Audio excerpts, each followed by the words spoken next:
No one remembers the moment London began. There was no ceremony, no founding speech, no declaration written on paper.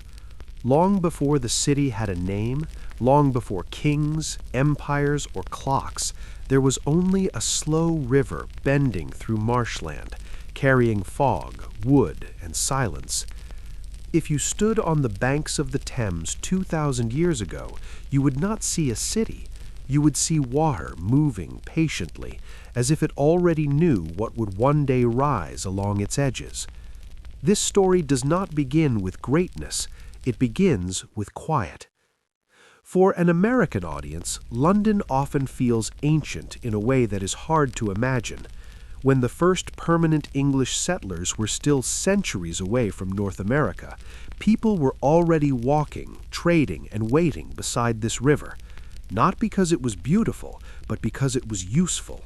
The Thames was wide enough for boats, calm enough for crossing, and deep enough to connect inland land to distant seas. Small communities formed here without ambition.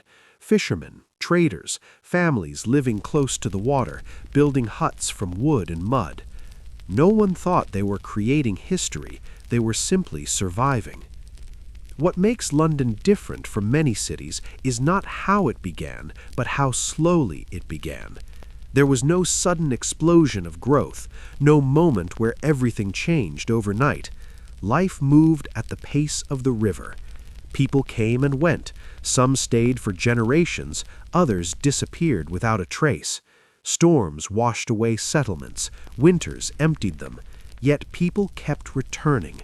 Something about this place pulled them back, even when it offered nothing more than damp ground and uncertain shelter. Across the Atlantic, American cities often feel planned, grids, boundaries, intentional design. London was never like that. It grew accidentally. Paths became roads, meeting points became markets, temporary shelters became permanent homes. The city was not built with confidence, it was built with repetition. Day after day, people did the same small things in the same small place until the place itself began to matter. This is important to remember because later London would become powerful, wealthy, and global. But none of that was inevitable. At many points, London could have failed completely. It almost did. And yet, before armies, before crowns, before history books, there was already a quiet habit forming here, the habit of endurance. Before we continue, if you enjoy calm, thoughtful history, the kind that focuses on ordinary moments rather than loud events, consider liking the video and subscribing to the channel. It helps more people discover these quieter stories, the ones that history often forgets. In the next part, everything changes, not slowly this time, but suddenly. Ships arrive, roads appear, and London is given its first real name by people who had no intention of staying forever. They were the Romans, and without realizing it, they were about to wake a city that would never truly fall asleep again. London did not choose Rome. Rome chose London. In the year 43 AD, Roman soldiers arrived on the shores of Britain with a practical goal, not a romantic one. They were not searching for destiny or culture. They were looking for control. The Thames offered something Rome understood immediately: access. A river that could carry supplies, soldiers, and trade deep into unfamiliar land. Where earlier settlers had seen survival, the Romans saw structure, and where there had once been silence, the sound of construction began. The Romans named the settlement Londinium, though no one is entirely sure why. The name likely came from older words already spoken by local tribes, reshaped into something Rome could pronounce and record. This was how the empire worked. It didn't erase everything, it absorbed what it could use. Londinium was not meant to be special, it was meant to function. A bridge was built across the Thames, not as a symbol, but as a necessity. Roads radiated outward, straight and efficient, connecting the river to distant forts and ports. For the first time, London was not growing accidentally, it was being planned. To modern American viewers, this moment feels familiar. Infrastructure before identity, roads before culture, organization before emotion. The Romans built baths, marketplaces, and administrative buildings, not for beauty, but for order. Clean water mattered, rules mattered, records mattered. Londinium became a place where taxes were collected, goods were weighed, and laws were enforced. It was small, but it was serious, and seriousness is what allowed it to survive. Life in Roman London was not glamorous. Soldiers walked muddy streets, merchants argued over prices, slaves carried goods from boats to warehouses, smoke hung low over the settlement. Yet compared to the surrounding countryside, Londinium felt stable, predictable, safe enough that people stayed. Traders from across the empire passed through: Gaul, Iberia, North Africa. Languages mixed, food changed, coins moved from hand to hand. For the first time, London felt connected to the world beyond its riverbanks. And then, as quickly as it rose, it was tested. In the year 60 AD, a rebellion led by Queen Boudica swept through Roman Britain. Londinium was burned almost to the ground. Archaeologists still find a thick red layer of ash beneath modern streets, physical proof of sudden destruction. Rome did not hesitate. It rebuilt the city stronger than before. Stone replaced wood, walls were erected. The message was clear: Londinium would endure, even if it had to be remade. This pattern of destruction followed by rebuilding would repeat itself again and again across London's history. Fire, war, collapse, renewal. It began here. Rome did not make London eternal, but it taught the city something crucial: survival through structure. Yet empires do not last forever, and when Rome eventually left Britain, it would take its roads, its protection, and its certainty with it, leaving London to face its first great silence.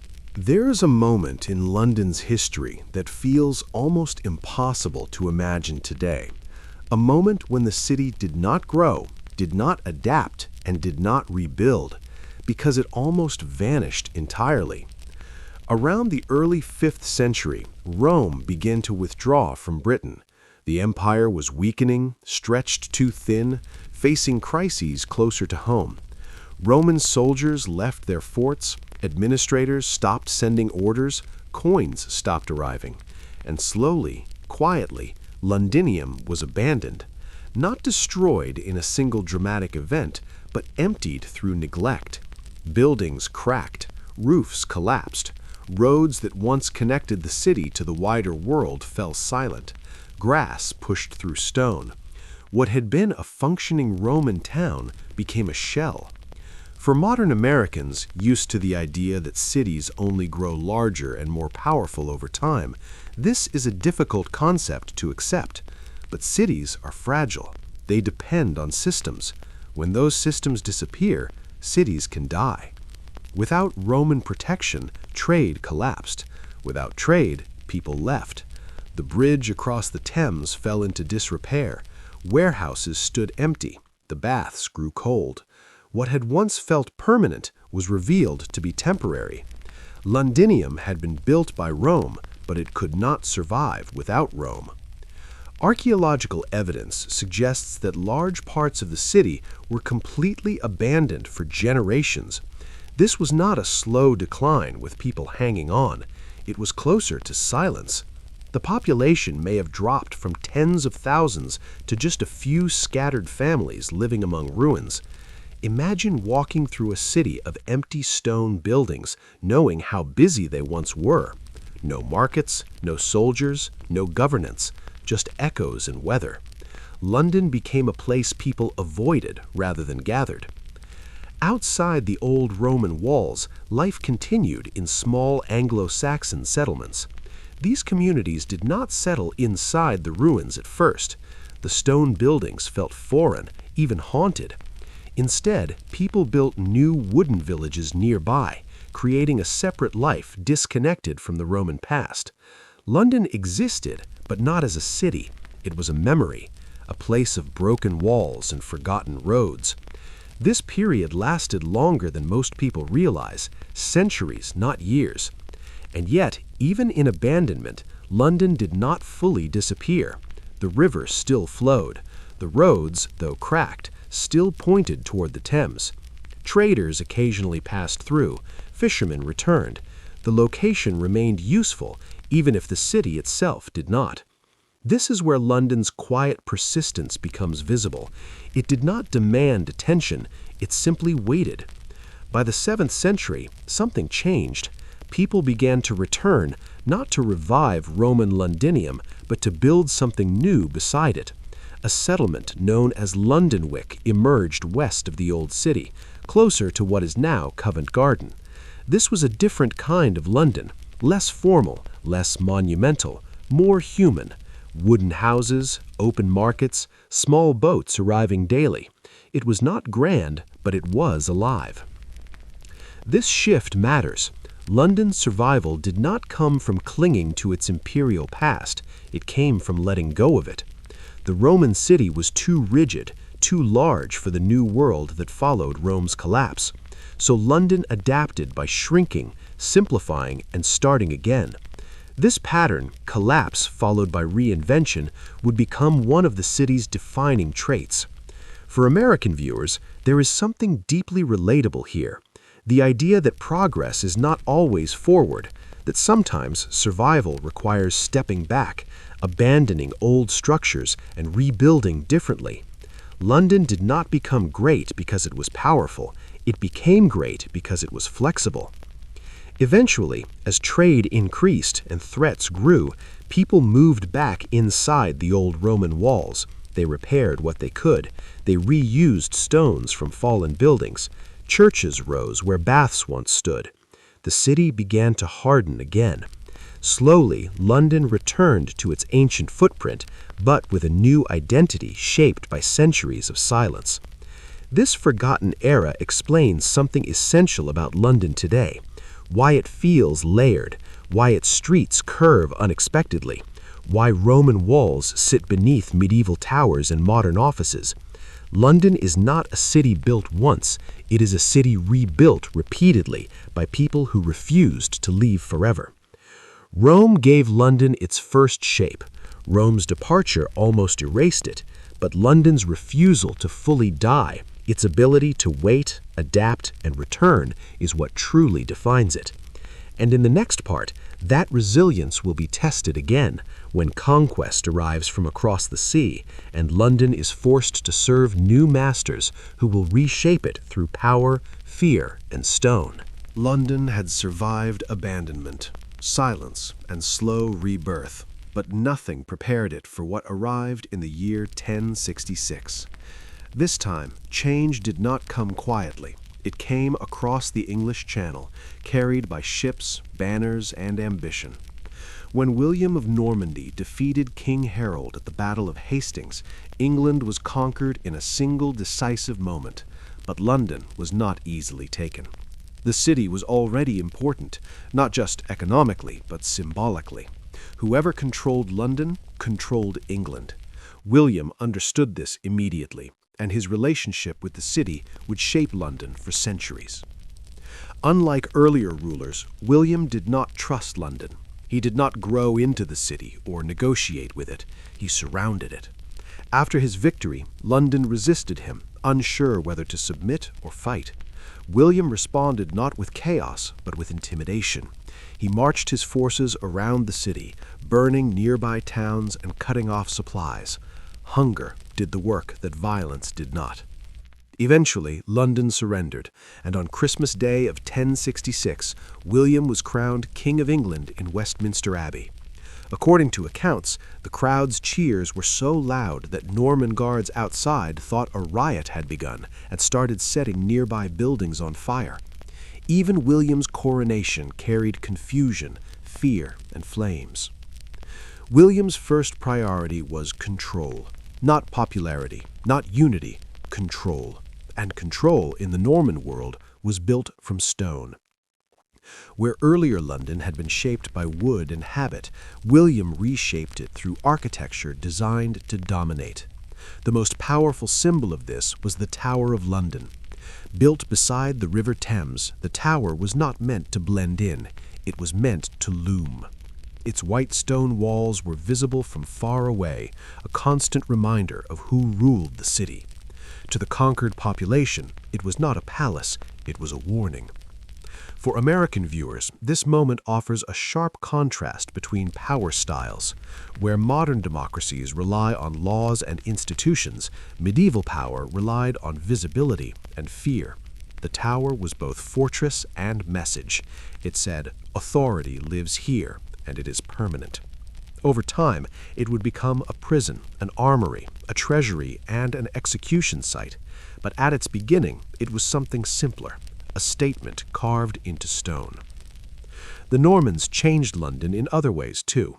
They introduced new systems of governance, new laws, and a new elite class that spoke a different language. For centuries, French became the language of power in England, while English was pushed downward into daily life. London became divided, not just by wealth, but by culture.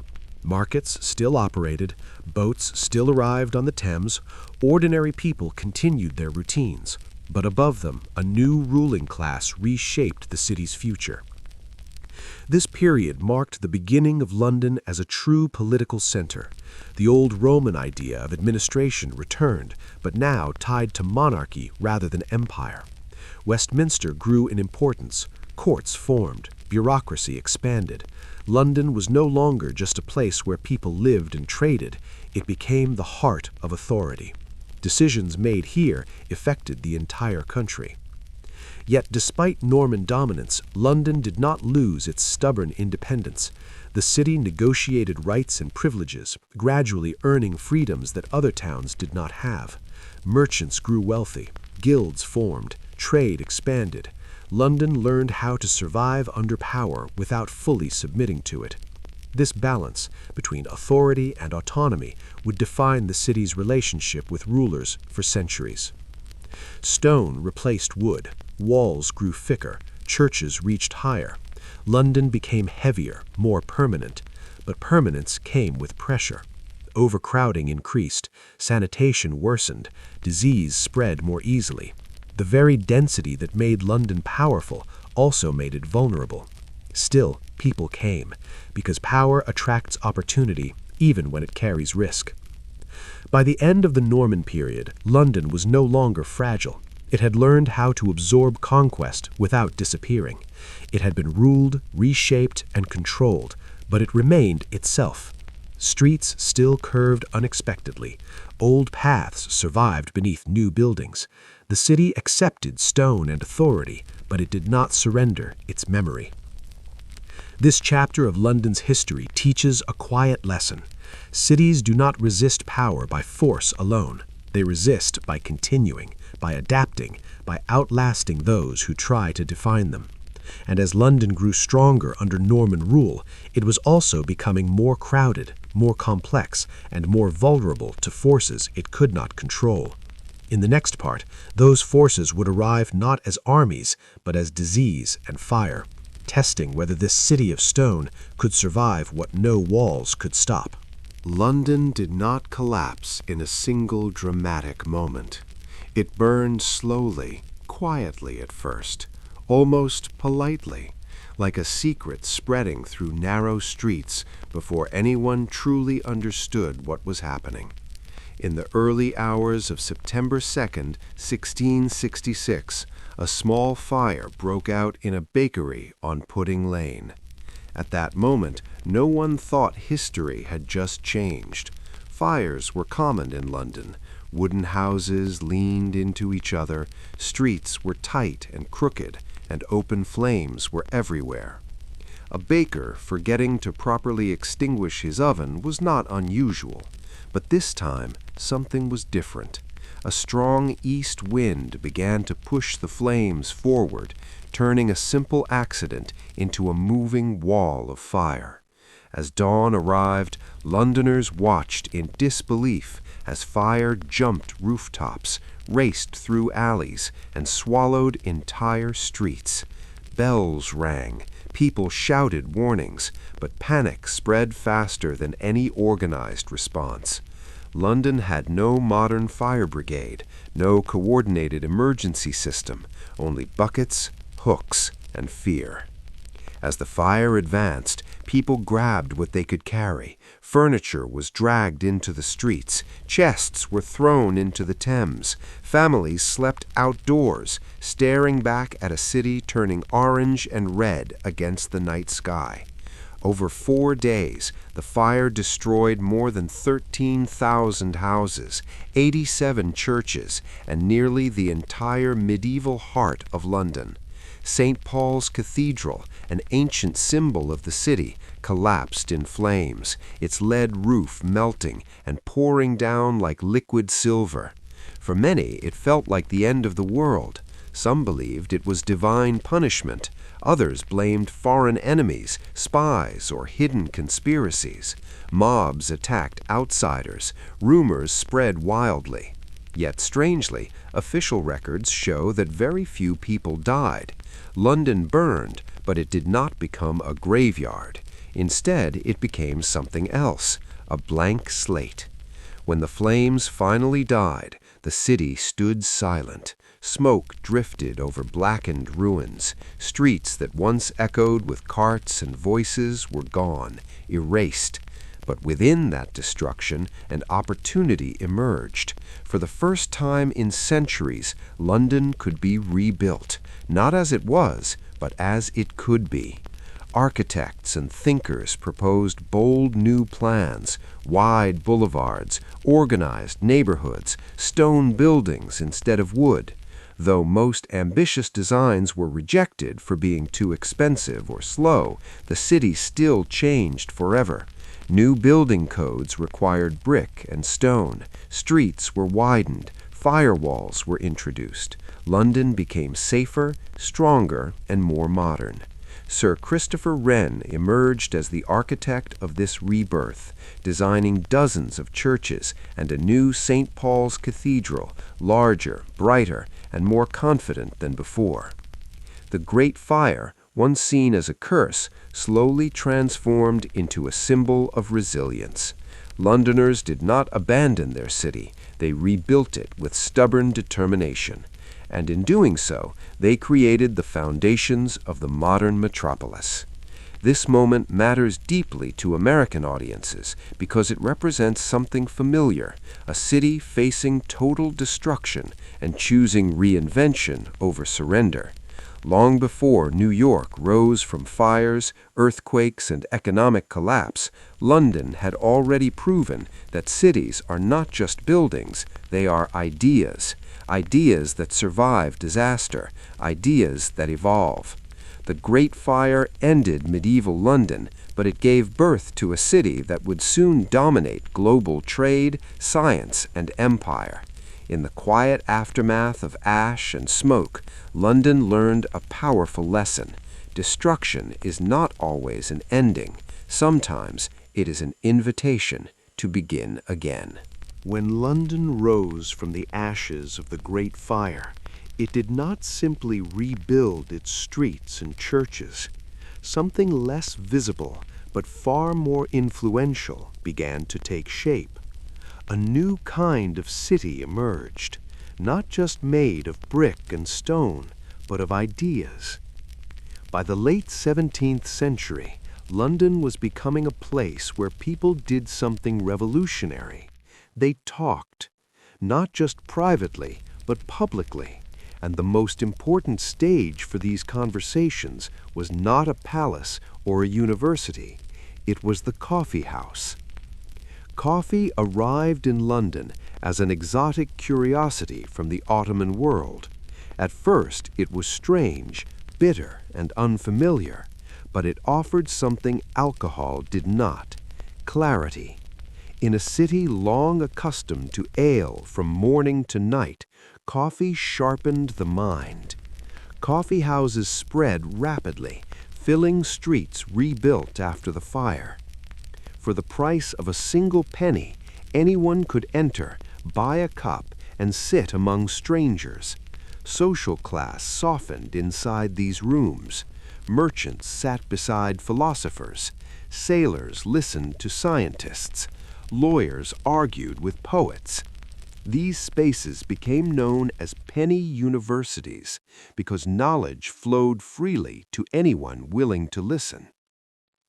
For American audiences, this moment feels surprisingly modern.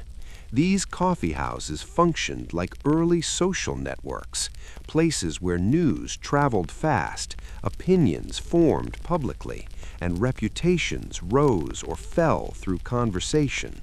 Newspapers were read aloud, pamphlets were debated, rumors mixed with facts. London became loud again, but this time with ideas rather than fire.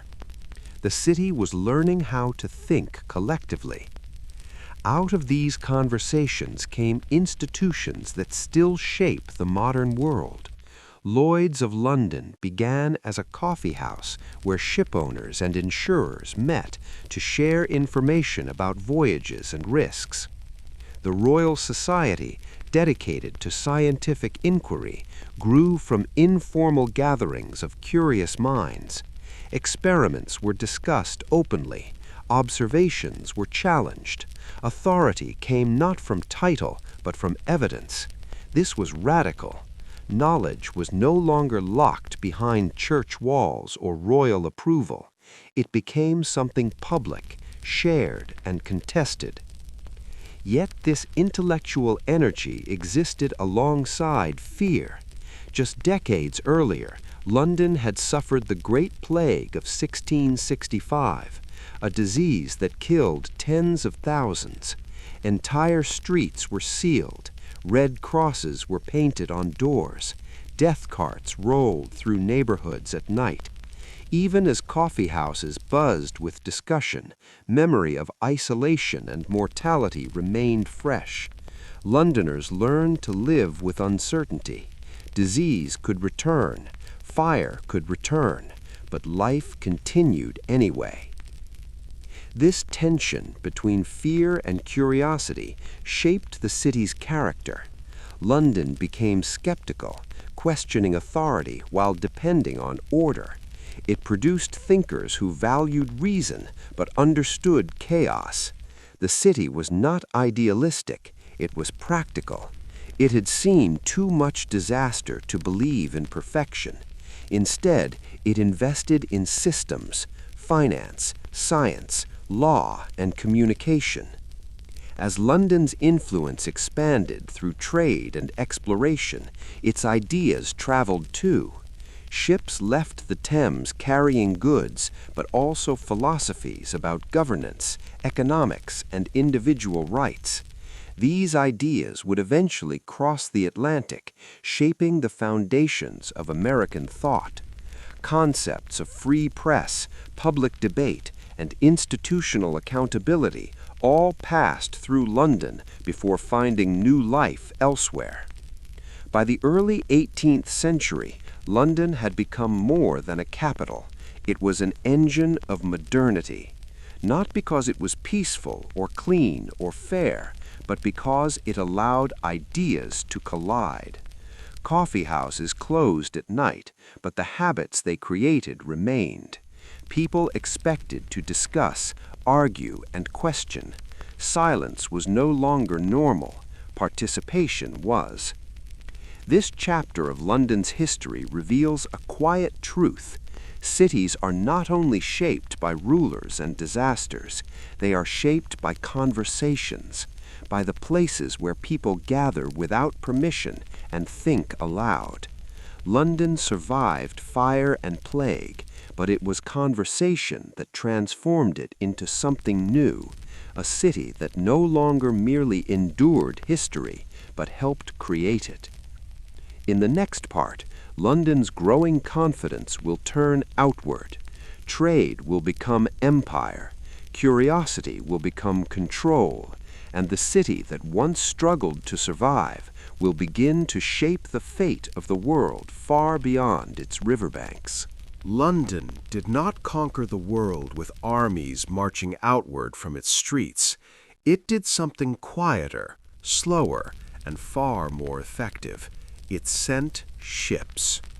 By the 18th century, the River Thames had become one of the busiest arteries on Earth. Day and night, vessels arrived carrying sugar, tea, tobacco, cotton, spices, and people, some willing, many not. London was no longer just a city, it was a port that connected continents, and through that connection, it became the center of an empire. From the docks of London, decisions were made that reshaped lives thousands of miles away. Merchants gathered in counting houses, measuring profit and risk. Insurance contracts were signed. Cargo was priced. Human beings were reduced to numbers on paper. This was the uncomfortable foundation of British global power. Wealth flowed into London, building grand houses, banks, and institutions. The city grew rich, but not innocent. For American viewers, this chapter carries weight. Much of early American history is deeply entangled with London's rise. Colonial administration, trade laws, and financial control all flowed from this city. The ships that left London did not just carry goods, they carried authority and resentment. London's success depended on distance. Decisions made in calm offices along the Thames affected farmers, laborers, and enslaved people across the Atlantic who would never see the city that governed them. Yet London itself was changing rapidly. Immigration increased, docklands expanded, entire neighborhoods were shaped by maritime life. Sailors brought stories, accents, and ideas from around the world. The city became global long before the word existed. At the same time, inequality deepened. For every merchant gaining wealth, thousands lived in poverty. Child labor was common. Slums grew alongside mansions. London's empire created opportunity, but also suffering, concentrated tightly within its streets. The city's confidence was immense. Maps were drawn with London at the center. Time itself was eventually standardized around Greenwich, a quiet area of the city that became the reference point for the entire world. This was not accidental. Controlling time meant controlling navigation. Navigation meant control of trade. Trade meant power. London understood systems. It did not rule through chaos, it ruled through organization. But empires always carry tension. Resistance grew in the colonies. Complaints about taxation, representation, and control intensified. Across the Atlantic, American colonists increasingly saw London not as a protector, but as a distant authority indifferent to their reality. The ideas that once flowed from London, debate, rights, and accountability, were turned against it. The city had helped create the intellectual tools that would eventually challenge its dominance. When the American Revolution erupted, London did not burn, it did not collapse, but it was shaken. Losing the colonies forced the city to confront the limits of power. Empire had expanded London's reach, but it had also stretched it thin. Still, London adapted. It always did. Trade routes shifted. New markets opened. The empire continued, though changed. This era left permanent marks on the city. Museums filled with artifacts from across the world. Financial institutions grew more complex. The Thames remained crowded. London became both admired and criticized, a city of innovation and exploitation, order and inequality. Its greatness was undeniable, but so were its contradictions. By the end of this period, London stood at the height of global influence. It had shaped economies, borders, and cultures, but beneath that dominance, forces were building that no empire could fully control. Machines, industry, crowds, smoke, And in the next part, London would enter its most crowded, polluted, and transformative age, the Industrial Revolution, where human labor and mechanical power would collide inside the same narrow streets. By the early 19th century, London no longer moved at the pace of the river. It moved at the pace of machines. The Industrial Revolution did not arrive in the city as a single event. It crept in quietly, powered by steam, coal, and necessity. Workshops expanded, factories multiplied, railways cut through neighborhoods. The air itself began to change. Smoke rose constantly above the rooftops, turning the sky gray and the sunlight pale. London had entered an age where progress was loud, dirty, and unavoidable. The population exploded. People poured in from the countryside, drawn by the promise of work. Entire families crowded into narrow rooms, streets filled with carts, horses, and human traffic. The city grew faster than it could manage itself. Sewers overflowed, disease spread easily. Cholera swept through neighborhoods, killing thousands. The Thames, once the lifeline of the city, became an open sewer. The smell was so overpowering that in the summer of 1858, members of Parliament reportedly soaked their curtains in chemicals to mask what became known as the Great Stink. For American audiences, this moment mirrors the rapid industrial growth of cities like New York and Chicago. Opportunity and suffering existed side by side. London became a place where wealth and poverty were separated by only a few streets. Grand buildings rose along with slums. Child labor was common. Long working hours crushed bodies and spirits. The city produced goods for the world, but often at the cost of its own people. Yet London did not remain passive. Reformers, writers, and engineers began to push back. Figures like Charles Dickens exposed the cruelty of industrial life through stories that reached millions. Public outrage grew. The city began investing in infrastructure on a scale never seen before. Massive sewer systems were constructed, redirecting waste away from the Thames.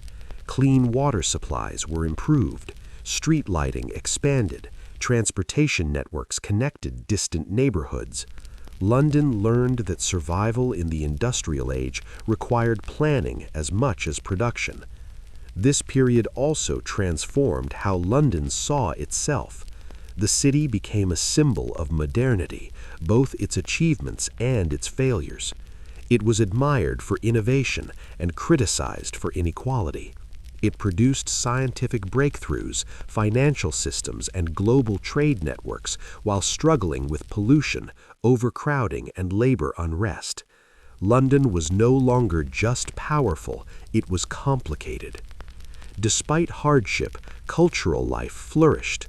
Music halls entertained the working class. Newspapers circulated widely. Education slowly expanded. People demanded representation and reform. The city's population began to think of itself not as subjects but as citizens. Change came slowly, but it came. By the end of the 19th century, London had been reshaped physically and socially. Steel bridges crossed the Thames. Underground railways moved millions daily. The city had learned how to function at massive scale. It was no longer just enduring history, it was accelerating it. But progress carried a price. Smoke darkened the sky. Machines replaced crafts. The pace of life increased. And as the new century approached, London would face its greatest tests yet. Not from disease or fire, but from war. Wars that would reach into homes, streets, and skies, challenging whether this industrial giant could survive destruction on a scale it had never known before. London had faced enemies before, but never like this. In the 20th century, war no longer arrived only by land or sea. It came from the sky.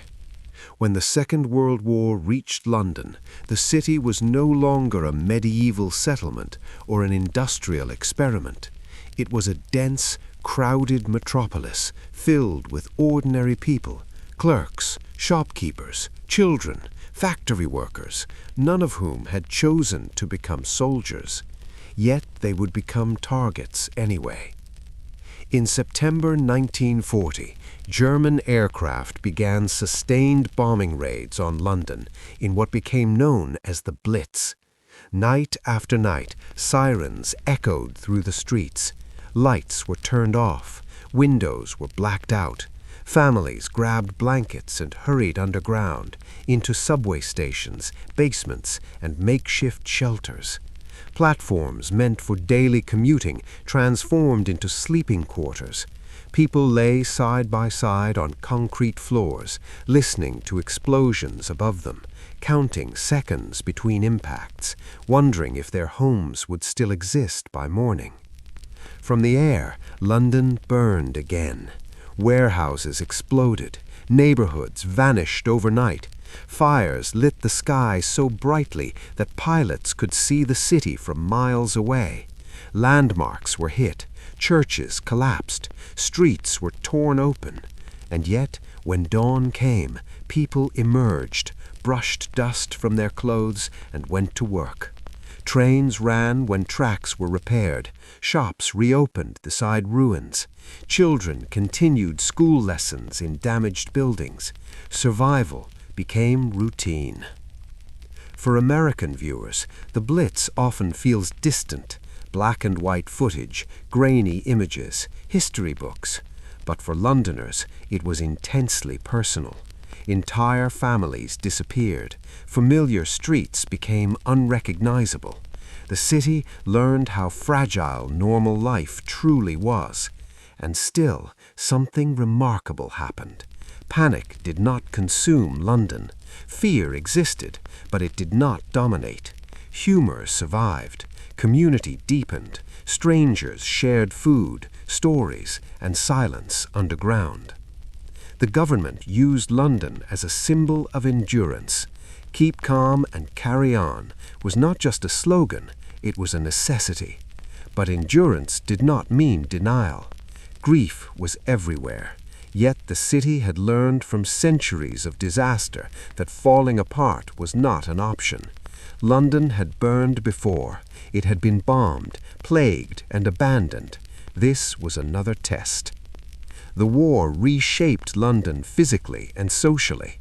Large areas were destroyed, creating spaces that would later be rebuilt in modern styles. Class divisions softened during the war years as danger ignored wealth and status. Everyone waited for the same sirens. Everyone feared the same skies. The idea of shared sacrifice took root deeply. When the war finally ended, London was exhausted, victorious but scarred. Rationing continued for years. Rebuilding was slow. But the city had survived something that should have broken it. The Blitz became a defining memory, not of destruction alone, but of collective resilience. London, after the war, was no longer the capital of a confident empire. That era was ending. Colonies sought independence. Global power shifted. But London adapted again. It always did. It began to redefine itself not as a ruler of the world, but as a place where the world could gather. The skyline changed. Modern buildings rose beside ruins. New communities formed as immigrants arrived to rebuild the city. The trauma of war gave way to reinvention. London moved forward, carrying memory rather than fear. In this chapter, we reveal perhaps the city's most human quality. London did not survive because it was strong. It survived because people stayed. They waited. They shared space underground. They returned above ground. They rebuilt again, knowing that nothing was permanent, but life was worth continuing anyway. And in the final part, we will see the city that emerged from all of this, modern, layered, imperfect, and still standing. A city that remembers everything, even when it pretends not to. London did not survive because it was the strongest city. It survived because it learned how to change without forgetting. By the late 20th and early 21st centuries, London was no longer the heart of a global empire, no longer the unquestioned center of power it once had been. But instead of fading, it transformed again. The city became something quieter, more complex, and perhaps more interesting, a place where the past and present exist side by side without fully merging. Walk through London today, and you can pass Roman walls, medieval churches, Victorian bridges, and glass skyscrapers within the same hour. This is not accidental. London does not erase its history, it layers it. For American visitors, London often feels familiar and foreign at the same time. It is modern, global, fast-moving, but also deeply old. Streets curve instead of aligning neatly, buildings lean, neighborhoods carry names older than entire American states. And yet, life continues normally within this history. People drink coffee beside thousand-year-old stones. Trains run beneath ancient streets. Offices operate in buildings that once served as fortresses or warehouses. London treats history not as a museum, but as background. This is why London still matters, not because it dominates the world, but because it remembers how to endure it. The city has been burned, abandoned, conquered, rebuilt, industrialized, bombed, and reshaped more times than most places can count. Each time it lost something, and each time it gained something else. London's identity is not purity or perfection, it is continuity. In the modern era, London became one of the world's most diverse cities. People arrived from former colonies, from Europe, from across the globe. Languages multiplied, food changed, music evolved. The city absorbed these changes the same way it always had, slowly, unevenly, sometimes painfully, but ultimately permanently. London does not freeze in time, it accumulates time. There is a quiet lesson here, especially for a global audience. Cities are not defined by their most dramatic moments. They are defined by what they do afterward. After the fire, London rebuilt. After the plague, it reorganized. After empire, it reimagined itself. After war, it welcomed new lives. Each era left scars, but also skills. London learned how to live with contradiction, wealth and poverty, tradition and reinvention, memory and movement. Today, London is no longer the center of the world, but it does not need to be. Its importance comes from something subtler. It is a living archive of human choices. It shows what happens when people refuse to abandon a place, even when it disappoints them, even when it hurts them. London's power is not control, it is persistence. If you listen carefully, London still speaks, not loudly, not clearly, but constantly, through its streets, its buildings, its routines. It tells a story that is not heroic in the usual sense. There are no perfect victories here, only survival, adaptation, and repetition. People waking up, going to work, rebuilding, arguing, and continuing, again and again. And perhaps that is why London continues to attract the world's attention, not because it promises greatness, but because it proves something quieter, that history does not move in straight lines, and neither do cities. They bend, they break, and sometimes they heal. London was never finished. It still isn't. And that unfinished quality, this sense that the city is always becoming something else, is what keeps it alive. Long after empires fade and headlines change, London remains, not as a monument, but as a process. This is not the story of a perfect city. It is the story of a stubborn one. And sometimes that is enough.